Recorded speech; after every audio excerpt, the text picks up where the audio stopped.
What up, guys? LocsNLoad Firearm reviews here today. We're in the car for another gun rant. It's too hot outside. Alright, so what I'm going to start doing with these gun rants now is, add multiple topics to gun rant instead of just having one topic and trying to make 4 or 5 videos on 4 or 5 different topics. So, the first one, Queen asked me, Cordova, Quad Pay, Sezzle, are those worth it? Now, I have used those in the past, so I'm going to say yes, but only if you can keep up with the payments, right? If you're going out buying a $2,000 item for whatever reason, your payments, you break it up into 4s and whatnot, and you can't make those payments, you kind of really just fucking yourself. Especially if you use Cordova. Cordova is, credit-based. So, if you don't make those payments after a while, it will affect your credit. Now, as far as Quad Pay and Sezzle, I don't think those are necessarily credit-based because you use your debit card. But still, make sure you can make those payments. So, don't buy anything you cannot make those payments for. So, if you Quad Pay and it says your 4 payments is going to be $150 every 2 weeks, make sure you can pay that $150 every 2 weeks. All right? But besides that, Cordova, Quad Pay, Sezzle, those are great tools to use to get you the items you need when you don't really have the money present or you don't want to spend all that money right now, right? I bought an Everly stock bag, Quad Pay. That bag was $400, $500, probably not $500, more $300-$400. So I Quad Paid that motherfucker, paid it off because I can make sure before I hit, submit on the payment. I look at the payments. All right, cool, I can do this. And then I hit, accept, submit, whatever. And, I got my bag. And then, within the time frame, every 2 weeks, took out the payments. And I was good once I made all my payments. But I made sure I could pay for everything before I went ahead and got it. So those things are good to use. Especially if you're like Cordova, and if you're really in the need of a firearm, it might not be bad. Especially if you have a good job, you make money, and you can make the payments for it.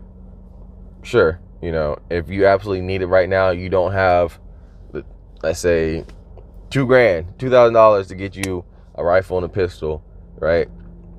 Cool. Go ahead, Cordova that, get you what you need, train with it. Make sure you make your payments, right? Pay that stuff off. Cool. So it's good to use. Just be smart about it, right? Because like these little credit services, especially my history, like with these little credit, Amazon credit, PayPal credit, like all those is low-key traps, So if you can, pay it all outright, right? So if you want a rifle and it's $1,000, just make sure you have $1,100 in the bank. All right, so you can buy that thing outright, no payments, none of that. Bam, one-time payment and you're done. That is my preferred way to do it. Just buy it outright. Now, if you can't buy it outright, but you can make the payments, then it's Cordova, not PayPal, Quad Pay, and all that stuff. That is a good option. Now, if you don't have the money and you can't make the payments, don't do that shit. You're just gonna dig yourself a deeper hole. And this is going to make the situation worse, all right? Especially if you do Cordova and now your credit's messed up. All right, so that's that. All right, next question. Locs, should I be pro-gun or pro-2A? And what's the difference? All right, I'm not going to get super in-depth into it. But basically, somebody pro-gun is a person that says, I like firearms, but I don't think anybody needs 30-round magazines. I don't think anybody needs assault rifles, right? I don't think anybody needs a pistol with more than 10 rounds. That's somebody who's pro-gun. Yes, we can have the firearm, have the guns, have the protection, but they're going to have limits to it, right? They're going to say, yes, you can have guns, but there's always a but, right? So let's take, I know he ain't pro-gun or pro-A, 2A, whatever the fuck, but take Joe Biden, for example. He says, I'm not anti-gun. I have a shotgun, and I think he said it like a revolver, right? Self-defense wise, cool, that might get you through. But for someone who's pro 2A and actually looking at the Second Amendment and why it was written, which is to defend against all tyranny, whether it be foreign and domestic, i.e. meaning Russia comes up in this motherfucker, we fighting. Joe Biden or Trump starts turning America into tyranny, we fighting. And so when people are pro 2A looking at that saying, how can I go against this level of tyranny, whether it be Russians or the Civil War or American tyranny, how can I go to bat with these people when my weapons are inadequate? How can I defeat and like somebody with an AR-15, Glock 17 on their hip, body armor, helmets, night vision, all that shit, and I'm only out here with a Maverick 88 and a 38 special?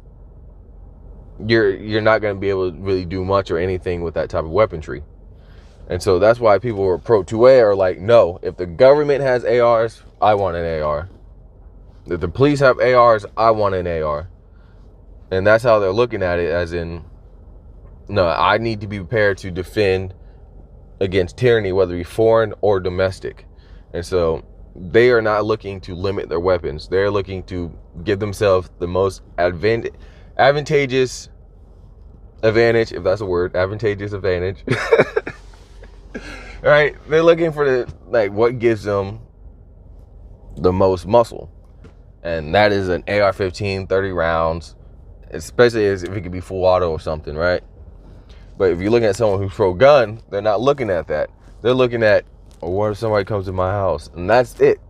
But again, pro 2A, the reason why the Second Amendment was written was because America had just got done dealing with the British tyranny. They had the whole Revolutionary War over this shit. And so now they put into the Constitution, we need the people to be armed just in case someone like the British Empire comes back and now we have to spin up our people again. We can do so, and they have the right weaponry to defeat those people. I forgot exactly where it is, but if you heard of the Minutemen, right?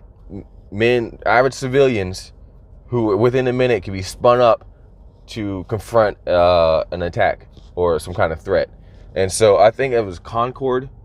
I don't know if it was Concord or Lexington. I'm sorry, I'm not a huge historian like that. But again, British showed up, and then within a small time frame, these American civilians had showed up to confront the British, right? And they didn't show up with, limited weapons or weapons based off of gun control. They showed up with the same weapons that the British had. So the British showed up with muskets, they showed up with muskets, right? And so nowadays people want to see the military or the police come out with AR-15s and body armor, and they want to come out with a 12-gauge shotgun and 38 special and think they're really doing shit. No. All right. So that's pro-gun versus 2A. You want to be pro 2A. You want to look at the Constitution. It says the Second Amendment is written so I can defend myself against tyranny, whether it be foreign and domestic. So whether, again, Russia or America starts acting up, I, the American civilian or citizen, can have the means to defend myself and my family. Right? And you can't do that with gun control weapons. You need the same weapons that they have. So if they got full autos, you need full autos. If they got ARs or AKs that can go 300 yards, 300 meters, whatever the fuck, at 1 MOA, then your shit needs to be the same. They got level 4 body armor, you need level 4 body armor. If they got ballistic helmets, you need ballistic helmets. They got thermos, that you need thermos. Shit like that.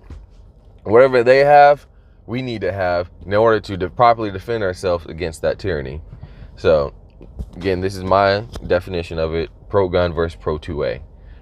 Pro-gun is basically someone says, yes, you can have your gun, but with limitations. Now, someone who's pro-2A says, you can have your firearms and no buts, right? You can have your firearms. They got it, so should you. So that's my little breakdown: pro-gun versus pro-2A. All right, so that's my little gun rant, y'all. Going on the 10-minute mark. I try to make it under, I think, 12 minutes? Because anything over 12 minutes, I can't even put it on Instagram. So, you know, I put it on here and I put it on Instagram because for some reason people are lazy, don't want to go to YouTube. So here you go. All right, so that's my little gun rant. Cordova, quad pay, those are good only if you can make the payments, right? But it's recommended to just buy it outright. Secondly, pro gun versus pro 2A. Pro gun people say, yes, we believe in firearms, but with limitations. People who are pro 2A says we believe in firearms, but with no limitations. If they have it, so should you. Straight like that, right? Like how black women say, period. All right, so hopefully you like the video. Like, comment, subscribe. Share this video with a friend, especially if they were asking, what's pro gun versus pro 2A? Should I use Cordova or should I use quad pay? Send this video to them, and hopefully it helps them out. On top of that, thanks for watching. LocsNLoad out.